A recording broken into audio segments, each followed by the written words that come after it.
السلام عليكم ورحمة الله تعالى وبركاته. قبل ما نبدأ خبر اليوم لا تنسى الاشتراك معنا وشكرا على دعمكم. تحدثت تقارير صحفية عربية وسعودية عن مفاوضات بين الاتحاد السعودي لكرة القدم ووليد الركراكي مدرب منتخب المغرب لتدريب الأخضر في الفترة المقبلة. وقرر الفرنسي هيرفي رينار مدرب المنتخب السعودي إنهاء مسيرته مع الأخضر والانتقال إلى تدريب المنتخب الفرنسي للسيدات دون أن يكشف أسباب ذلك القرار.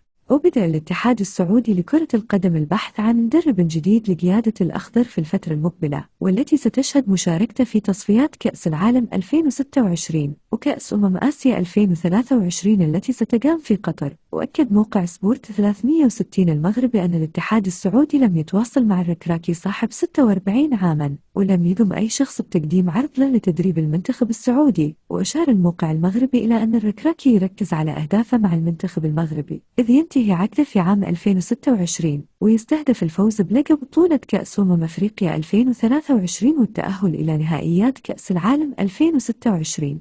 وفي النهاية أتمنى يعجبكم المحتوى اللي بنقدم ولا تنسى الاشتراك لدعمنا.